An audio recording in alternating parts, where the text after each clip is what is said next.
అందరికీ నమస్తే. నేను మీ జర్నలిస్ట్ శంకర్ని.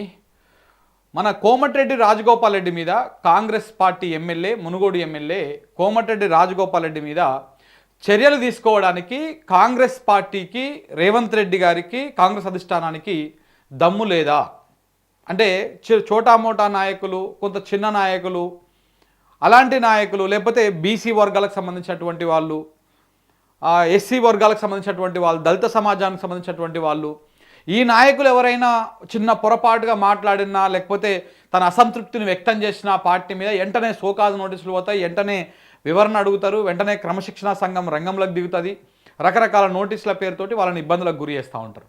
మరి కోమటిరెడ్డి రాజగోపాల్ రెడ్డి విషయంలో కాంగ్రెస్ పార్టీ క్రమశిక్షణా సంఘం ఏం పనిచేస్తూ ఉన్నది, ఎందుకు నోటీసులు ఇవ్వలేకపోతా ఉన్నది, ఎందుకు కనీసం పిలిచి ఒక సంజాయిషి ఇచ్చేటువంటి ప్రయత్నం కూడా చేయాలి అనేటువంటి మాటను కూడా చెప్పలేకపోతా ఉన్నది. స్వయంగా ముఖ్యమంత్రి మాట్లాడిన మాటలకు ఆయన డైరెక్ట్గా ముఖ్యమంత్రికే కౌంటర్ ఇచ్చిండు. అయినా కూడా ఎందుకు సైలెంట్గా ఉన్నారు? అటు అధిష్టానం కానీ, ఇటు రాష్ట్రంలో ఉన్నటువంటి పీసీసీ కూడా ఎవరు మాట్లాడలేదు ఇప్పటిదాకా.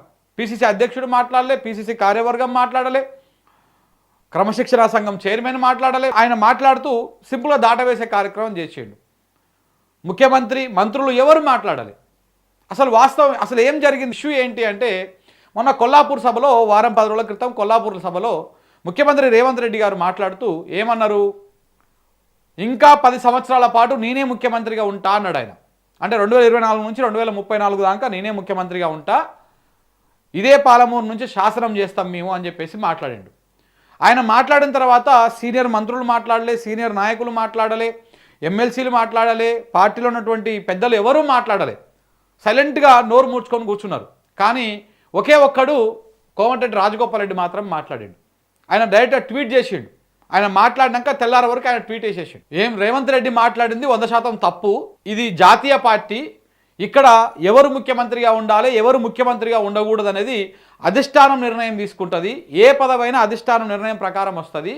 సో కాబట్టి నేనే 10 సంవత్సరాలు ఉంటా అని ముఖ్యమంత్రి రేవంత్ రెడ్డి గారు ప్రకటించుకోవడం పార్టీ నిబంధనలకు, పార్టీ నియమాలకు విరుద్ధం అని చెప్పేసి ఆయన ప్రకటించడం జరిగింది. ఏ కట్టర్ కాంగ్రెస్ కార్యకర్త కూడా, నిబద్ధత కలిగినటువంటి ఏ కార్యకర్త కూడా రేవంత్ రెడ్డి గారి వ్యాఖ్యలను సహించడు, ఆ వ్యాఖ్యలను ఆహ్వానించరు అని చెప్పేసి ఆయన ట్వీట్ చేయడం జరిగింది. ఒక ట్వీట్తోనే సరిపుచ్చుకోలే. దాని తర్వాత రైతు భరోసా మీద మాట్లాడిండు.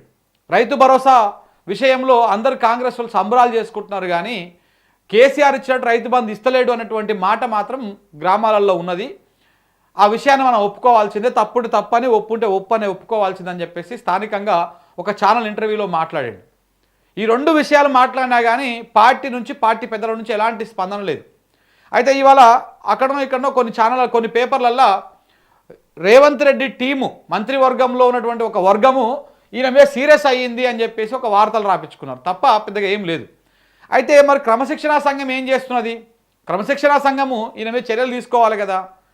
క్రమశిక్షణా సంఘానికి వెంటనే బక్కజర్సన్ గారు కనపడతారు, లేకపోతే బీసీ నాయకురాలైనటువంటి సునీతారావు గారు కనపడతారు, లేకపోతే మిగతా ఎస్సీ ఎస్టీ నాయకులు కానీ ఇట్లాంటి వాళ్ళు కానీ కనపడతారు. కానీ మరి కోమటిరెడ్డి రాజగోపాల్ రెడ్డి గారు కనపడతలేరా?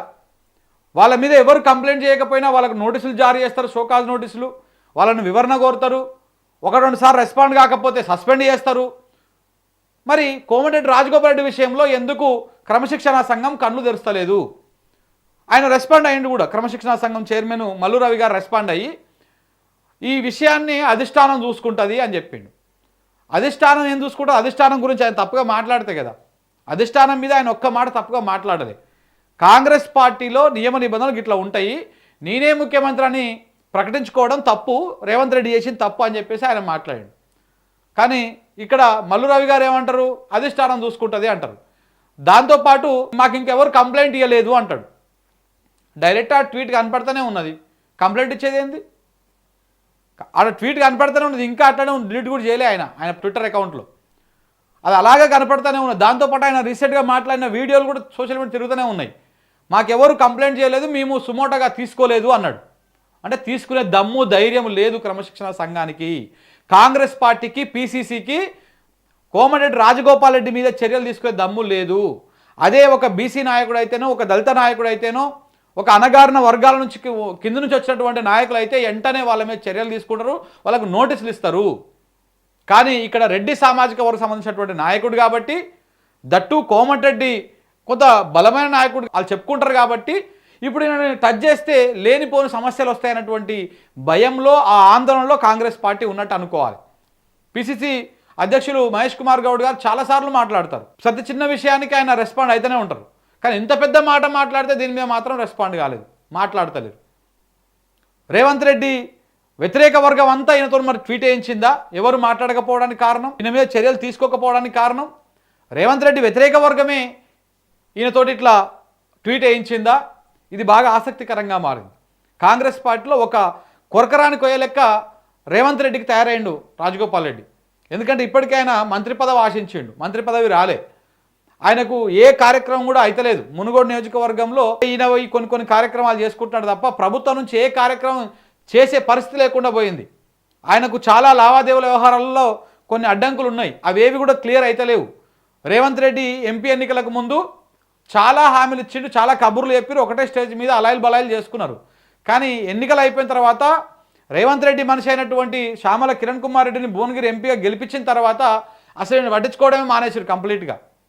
కాబట్టి ఆయన ధిక్కార స్వరాన్ని వినిపిస్తూ ఉన్నాడు కాంగ్రెస్ పార్టీలో. మరి ఈ ధిక్కార స్వరం ఆగిపోతుందా, లేకపోతే పార్టీ పెద్దలు ఎవరన్నా సద్దు మనుస్తారా, ఆయన దగ్గరకు పోయే ధైర్యం సాహసం ఏమైనా చేస్తారా చేయరనేది మాత్రం చూడాల్సినటువంటి అవసరం ఉంది. ఏదేమైనా కాంగ్రెస్ పార్టీ లోపల మాత్రం ఒక నివురుగప్పిన లిప్పు లెక్క ఉన్నది.